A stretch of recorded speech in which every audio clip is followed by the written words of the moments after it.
నమస్తే మెట్రో ఉదయం న్యూస్ కి స్వాగతం. నా పేరు యశ్వంత్. పోతులూరి వీరబ్రహ్మేంద్ర స్వామి తన కాలజ్ఞానం ద్వారా జరగబోయే అనేక సంఘటనలను ముందే గ్రహించి కాలజ్ఞానం రచించి సమాజానికి అందించిన గొప్ప ఆరాధ్య దైవమని తెలంగాణ రాష్ట్ర విశ్వ బ్రాహ్మణ అష్టావధాని బ్రహ్మశ్రీ రామాడుగుల నరసింహాచార్యులు అన్నారు. ఈ సందర్భంగా మహబూబాబాద్ జిల్లా తొర్రూరు మండల వేద సభలో ముఖ్య అతిథిగా పాల్గొని మాట్లాడారు. ధార్మిక ఆధ్యాత్మిక విషయాలు విశ్వ బ్రాహ్మణులు ఎంతో పురోగతిని సాధిస్తూ ముందుకు పోతున్నారని అన్నారు. విశ్వ బ్రాహ్మణ ఆచారాలు, వ్యవహారాలు, సంస్కృతి సాంప్రదాయాలు ఎంతో ప్రాచుర్యం పొందాలని అన్నారు. ఈ కార్యక్రమంలో తొర్రూరు వేద పాఠశాల నిర్వహణకర్త ఇటేకల విశ్వప్రకాశ్, తొర్రూరు వీరబ్రహ్మేంద్ర స్వామి ఆలయ అధ్యక్షులు కల్లూరి నాగేంద్రాచారితో తొర్రూరు పురోహిత సంఘం అధ్యక్షులు విక్రమ్ శర్మ, ఇంకా ఈ కార్యక్రమంలో అర్చక పురోహితులు పాల్గొన్నారు. గ్రంథాలయం లేకుండా అవుతుంది. మరి ఇలాంటి విషయాలు కావాలంటే పెద్ద గ్రంథాలయం కావాలని మన ప్రధాన గారి దగ్గర అర్జీ పెట్టుకున్నాము. రాముడు నరసింహాచార్య గారి దగ్గర వాళ్ళు దీనికి కావాల్సినటువంటి సామాగ్రి తెస్తారని చెప్పారు. అంతేవిధంగా ఇలాంటి కార్యక్రమాన్ని మేము ఎప్పుడో 7 సంవత్సరాల క్రితం పెడదామని అనుకున్నాము. మన రాష్ట్ర సంఘం ఆధ్వర్యం వీలుపల్లె చాలా సంతోషమైన విషయం. మన విశ్వప్రకాష్ గారు ఫోన్ చేసి ఉన్నారు, అన్నగారి కార్యక్రమాన్ని నిర్వహిస్తున్నాం అనుకున్నాం.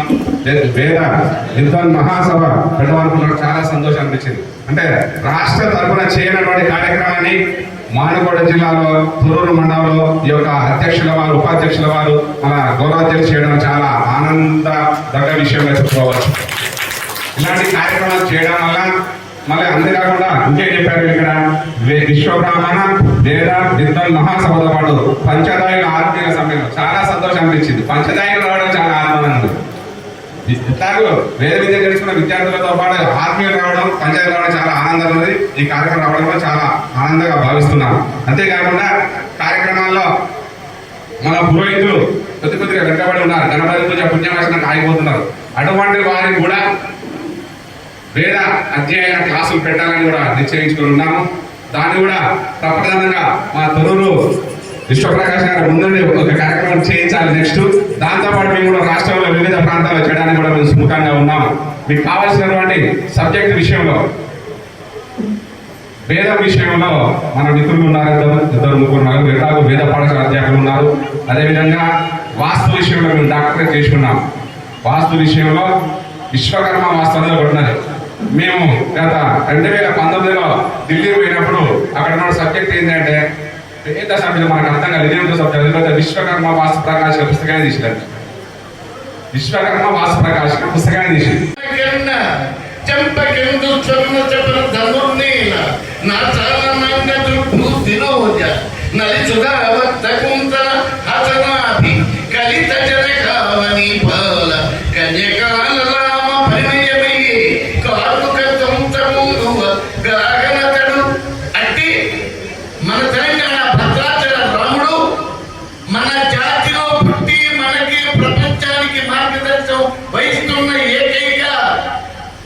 మహిళ ఏకైక స్వరూపం బతుకమ్మ మన జాతిలో పుట్టినందుకు, ఈ కరీంనగర్ వరంగల్ జిల్లాలో పుట్టినందుకు కూడా నేను సంతోషిస్తూ, మన వాళ్ళందరూ కూడా చేత కాక కాదు, మనం చేతి చేత కాక కాదు, కాకపోతే మనం ఆధారభూతమైనటువంటి యొక్క పంచభూతాలు కలిగినటువంటి పృథివీ తేజ వాయు ఆకాశాలనేటువంటి పృథివీ అనగా భూమి, ఆపసనగా నీరు, వాయువు అనగా గాలి, ఆకాశముగా కనిపించేటువంటి ఈ ప్రదేశం, ఈ పంచభూతాలే విస్తరణ యొక్క 5 ముఖాలు. 508లో బ్రహ్మం గారు పుడితే 1623లో గోవిందమ్మ గారు జన్మించారు. అంటే ఎన్ని సంవత్సరాలు తేడా ఉందండి? అంటే 23లో 8 దాదాపు 15 సంవత్సరాలు దగ్గర తేడా ఉంది. అయితే పూర్వకాలం నుంచి కూడా మనకున్నటువంటి శాస్త్ర విధి ప్రకారంగా పురుషుడికి 30 ఏళ్ళు వస్తే, స్త్రీకి 3 సంవత్సరాలు వస్తే వివాహం చేసినటువంటివి, చిన్నపిల్లలను ఎత్తుకొని చేసినటువంటివి చాలా మంది చెప్తున్నారు. అది మనకి నిరూపణ, వాస్తవం కూడా. కానీ ఇప్పుడు అట్లా కాదు. అష్టవర్ష భవేత్ కన్య, 8 సంవత్సరాల వరకే కన్యగా ఉండాలి. తర్వాత వివాహం చేయొచ్చని కొంతకాలం ఉంటుంది. ఇప్పుడు అష్టాదశ వర్షే భవేత్ కన్యా. అలాగే 1636లో వీరబ్రహ్మేంద్ర స్వాముల వారి యొక్క కళ్యాణం జరిగింది. 1636లో గోవిందమ్మ గారు రజస్వలైంది. 1600 ఇక్కడ బ్రహ్మంగారి యొక్క 1645లో బ్రహ్మంగారి మొట్టమొదట ఆయన ఒక పిల్లవాడు కలిగాడు. అతని పేరు రెండవ ఆయన 1647లో సిద్ధిలింగయ్య పుడితే 50లో గోవిందయ్య. శాసనకర్త, జాతి మత కుల భేద రహిత సంస్కర్త, భగవత్ స్వరూపము, విష్ణుంశ ఈశ్వరాంశ సంభూతుడైనటువంటి త్రిమూర్త్యాత్మకమైనటువంటి ఆ వీరబ్రహ్మేంద్ర స్వాముల వారు భూత భవిష్యత్తును తెలిపి మనందరికీ కూడా ఈనాడు జీవ సమాధిలో ఉండి ఒక రిమోట్ కంట్రోల్ లాగా ప్రపంచాన్ని అంతటి కూడా పరిశీలిస్తున్నారు. బ్రహ్మము నామము ఎవరు తలుస్తారో, బ్రహ్మము నామమును ఎవరు పిలుస్తారో, బ్రహ్మనామమును ఎవరైతే పిలుస్తారో శాశ్వత బ్రహ్మైక్య సంధానానికి అతడు మార్గదర్శకుడు అవుతాడు. అన్నింటా కూడా అతను పండితుడవుతాడు. పండితుడంటే భాషే రావక్కర్లేదు. నమో కాళికాంబాయ నమః అనే ఒక్క మాట రామకృష్ణ పరమహంస పఠించి ఆయన పరమహంస అయిపోయాడు.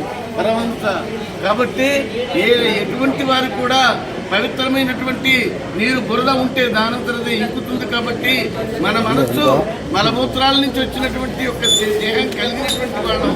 ఇది అశాశ్వతమని తెలుసుకోవడం కోసం చేసినటువంటి కృషిలో ఈనాడు ఉన్నటువంటి యొక్క మన తెలంగాణ రాష్ట్రంలోనే వీర బొబ్బిలిగా ఎవరికి ఇతర రాష్ట్రాల్లో ఎట్లయితే పేరు వచ్చిందో వీర తెలంగాణగా మన యొక్క తొర్రూరు గ్రామం చాలా ఇది పట్టణం మా అందరికీ ఆదర్శంగా కనబడుతుంది.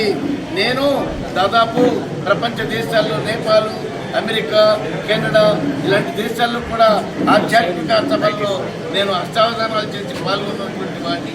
ఇక్కడ వచ్చిన దగ్గర నుంచి కూర్చుని వెళ్ళేంత వరకు చివరి ఇప్పటి వరకు కూడా సుమారు 5 గంటలు నిశ్శబ్దంగా కూర్చున్నారంటే మన యందు విశ్వ బ్రాహ్మణ జాతి నిర్వహించినటువంటి సభల్లో ఇది ఒక విశేషంగా చెప్పుకుంటున్నాం. ఇటువంటి యొక్క ఈ చెప్పినటువంటి దాంట్లో కూడా మా వీరబ్రహ్మేంద్ర స్వాముల వారు ఆయన సమాధికి వెళ్ళేటప్పుడు ఒక మాట చెప్పాడు. ఒరే తుళ్ళి త్రుళ్ళి పడబొక్కే తొంటరి బొమ్మ మళ్ళీ మళ్ళీ రాజయ్యి మానవ జన్మ అన్నాడు. ప్రతి ఒక్కరు కూడా తెలుసుకోవాల్సినటువంటి మానవ జన్మకి వచ్చాం. ఈ మానవ జన్మకు వచ్చిన తర్వాత కావలసిందల్లా మాతృదేవో భవ, పితృదేవో భవ, ఆచార్యదేవో భవ ఆయన పాటించాడు వీరబ్రహ్మం గారు. ఆయన పరిపూర్ణాచార్యులు ప్రకృతాంబకి జన్మించిన తర్వాత ఆయన అత్రి మహర్షి యొక్క ఆశ్రమం నుంచి అక్కడ పరిపూర్ణాచార్యులు ప్రకృతాంబ అక్కడ వచ్చిన తర్వాత అక్కడ నుంచి వీరభోజి ఆచార్యులు వీరపాపమ్మ దగ్గర నుంచి అక్కడి నుంచి 12 సంవత్సరాలు మాత్రమే మనగనపల్లి నుంచి గరిగిరి దచ్చిమాంబ యొక్క భూములు ఖర్చు కాలజ్ఞానం రాశాడు. ఇవాళ కాలజ్ఞానం భవిష్యత్తు పురాణానికి మించినటువంటి యొక్క గ్రంథం కానీ జరిగినటువంటిది జరగబోయేటువంటిది కానీ ఇప్పుడు జరుగుతున్నది కూడా లిఖించినటువంటి ఏకైక దైవాంశ సంబుద్ధులు ఒకే ఒక్కడు ఆయన శ్రీ పోతులూరి వీరబ్రహ్మేంద్ర స్వామి వారి యొక్క ఆ మహానుభావుడే. ఆయన మా నడకే మాకు మార్గదర్శనం, మాకు ఆనందం, మాకు చిరాయిష్టులు చేతి భగవంతుడు ఆయన ఒక్కడే. నేను కూడా గమనించాను. నిజంగా విలేకరులు 3 గంటల నుంచి ఎదురు చూస్తున్నారు ఎప్పుడు వార్త చెప్తారా స్వామి గారి గురించి అని. ఇటువంటి మీ అందరికీ కూడా మీ ప్రాంతం మా ప్రాంతం వరకు కూడా అందరూ బాగుండాలి, అందులో మనం ఉండాలని సెలవు.